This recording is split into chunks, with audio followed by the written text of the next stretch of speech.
You're a fan of creativity, engineering, and pure imagination, you're in for a treat. We are joined by two incredible guests who've taken the world of Lego building to an art form.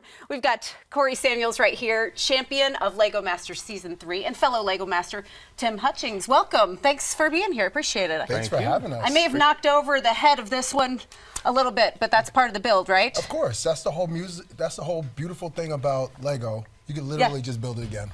We're having some fun. You're here ahead of the Brick Fan event, Greenville 2025, the ultimate Lego experience. And we're going to get into that in just a minute. But first, Corey, tell us what it was like for you to win Lego Masters. Oh my goodness, it was such an amazing experience. I was on the holiday special that just aired last year, and I was with Sophia Bush. That was my partner, and me and her, we just had a great time, and I dedicated my final build to my son. Yeah. And that was the build that helped me to win, so it was just an incredible experience. And your passion for it comes through. I mean, it brings you a lot of joy, and a lot of people watching you the same way. Absolutely, absolutely. And Tim is a fellow Lego master. You know, talk about a piece of advice you give to aspiring builders these days. Just to be yourself and to let your creativity go. I mean, just your only limitation is your imagination. I mean, these little bricks will do anything you want them to do. And there's art, there's just the science, everything is just a part of it, and you can just do anything you want with it. Is that what we love about them? They can do anything that we set our minds to. What did you bring here? Obviously, I like to think you were back there building away, but this would take some time, right? We kind of were. Some of this does take some time. So I'm a huge fan of The Last Dragon. Oh, man, do it again. Don't leave me in charge of this.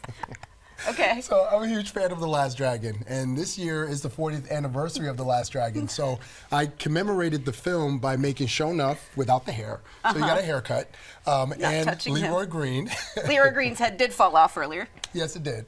So we definitely, I just love recreating my childhood from the 80s. So that's exactly what we have here. And this is a small rendition of my trophy that's actually at home. I love this. And talk about that. I think, you know, I hear the fondness in your voice. Your childhood back in the 80s. Yeah. You spent some time in the basement with the Legos. Oh, yeah.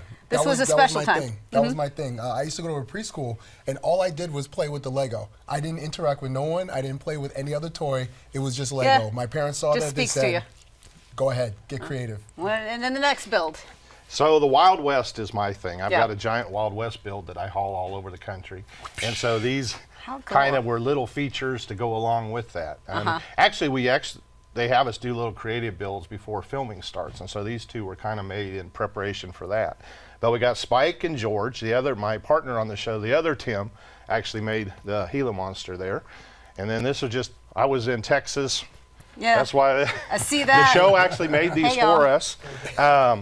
And so, hi y'all, you know, that 30 years living in Texas, hi y'all everything. So. Well, and I wonder with you, obviously, when you see Lego pieces, you can build anything. Are you handy in other ways? What do you do when you're not building with Legos? Oh yeah, I've been a carpenter, done construction, handyman work. I'm an freelance artist, illustrator. Yeah. So color is a big thing with me. It just fell right in line. And I've done modeling and model kits and just building things all my life. So it was just kind of a natural flow into Lego once I discovered it again. It's incredible what you do, and the message that you send to people, you know, we can all tinker around in this stuff, and everything is awesome at the Brick Fan event that is coming up at Greenville Convention Center. Talk about some of the things that attendees can expect from the ultimate Lego experience. Oh my goodness, there's so much you can expect. Beautiful models all throughout the convention hall. We have a lot of cool interactive stuff too. So me and my partner Tacos, we actually run the STEM zone. So kids and adults can come over and learn some STEM activities in our STEM zone.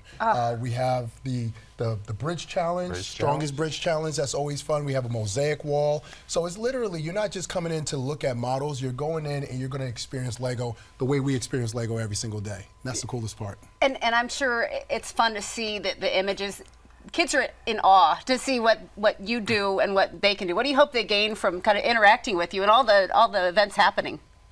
It's to see the smiles on their face and the questions they ask are so sophisticated, really, for their age. We do a panel where there's like, what, 5 or 6 of us from the Lego Master Show, and we do a panel a couple times.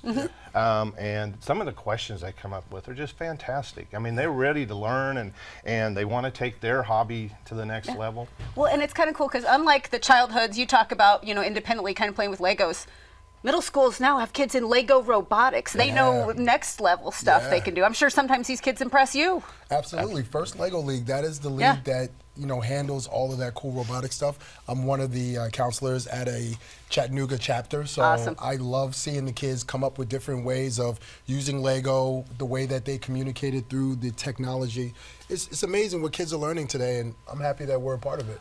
Absolutely. Yep, and so you got all the demonstrations, the hands-on activities, the games, and Lego experiences people won't find anywhere else. Anything else you want people to know before we put I the want event to info on say screen? too, I'm going to be 58 in about 2 weeks, and us older kids, it's such a refreshing thing to see people in their 70s, 80s, 90s have Lego rooms, do mocks and come to the conventions and stuff. They get just as excited as the little kids. So I want to pitch us old people too.